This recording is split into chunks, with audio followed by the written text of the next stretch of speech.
Hello and welcome to the Game Lore Archives. I'm here a mere 14 years late to explain the lore of Dark Souls, using the hindsight of the entire trilogy to paint a cohesive narrative.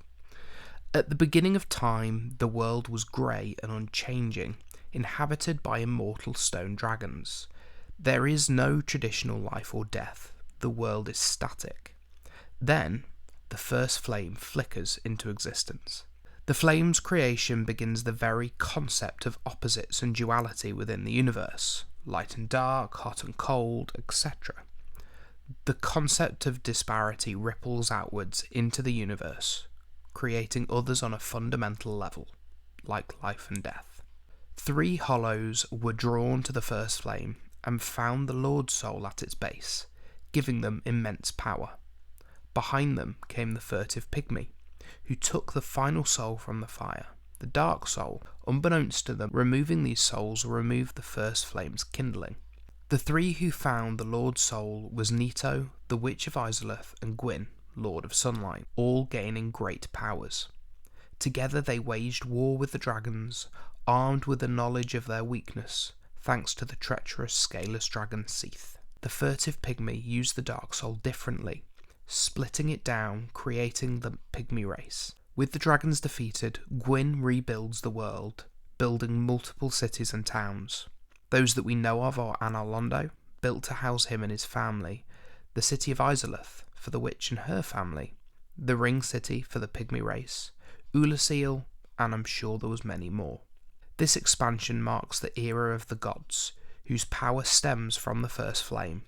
Because of this, it's called the Era of Light, and there is peace for a time, until the first flame begins to fade, unable to sustain itself without the fuel of the Lord Souls. As the light of the fire dims, so too does the 3 Lords' powers.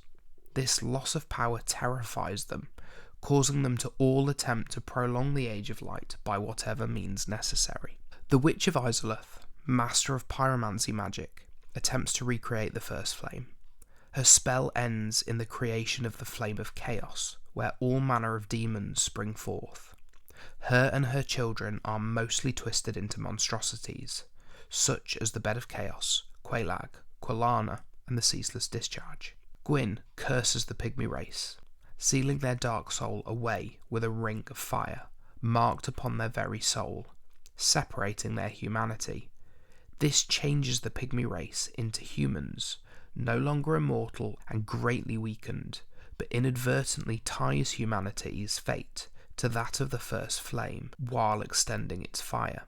But the cycle of light and dark was the natural order of the world, and this extension breaks that order. This act becomes known as the first sin, and the consequences will ripple out endlessly.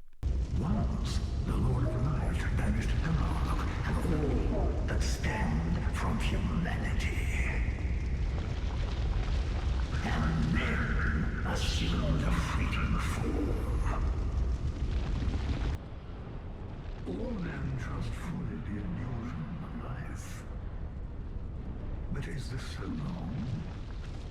The construction of a facade, and yet The Age of Fire persists for longer, but with less peace due to the new demon race. Gwyn creates an army of Silver Knights led by 4 generals: Demon Slayer Ornstein, Artorias the Abyss Walker, Lord's Blade Kirin, and Hawkeye Goth, to attempt to kill the demons of Izalth, but they can't.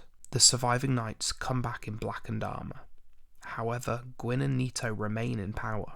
Untold years pass, and suddenly the town of Oolacile is thrown into chaos.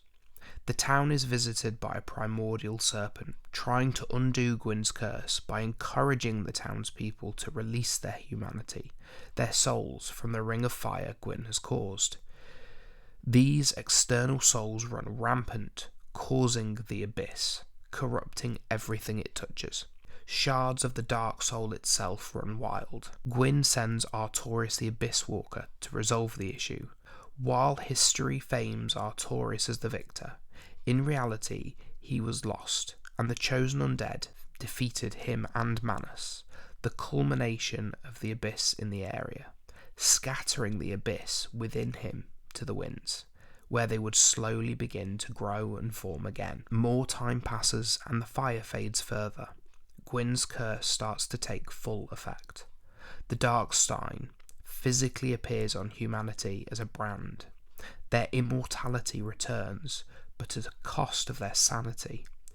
Each time they die makes them lose hope, their purpose and their sense of self, until eventually nothing but a zombie remains. This husk is known as a hollow. Gwyn creates the Bonfire Network, allowing humans to throw their humanity into the fire to keep the effects of hollowing at bay, while it simultaneously provides small pieces of fuel to keep the fire limping on for as long as possible.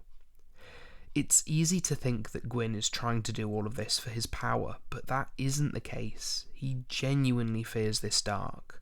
So for the safety of his own kingdom, he does the last thing he can think of to extend the flames, and he throws himself into the fire, using his own body and soul as the last bits of fuel to brighten his kingdom for just a little longer, saving his people until yet again the fire starts to fade.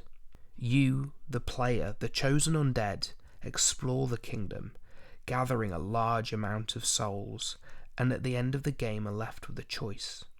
Do you throw yourself into the bonfire and extend the Age of Fire for longer still, or do you walk away and let it fade into the Age of Dark, the official Age of Man? We'll explore Dark Souls 2 and the consequences of this choice next episode, so subscribe for that and leave a comment with any questions.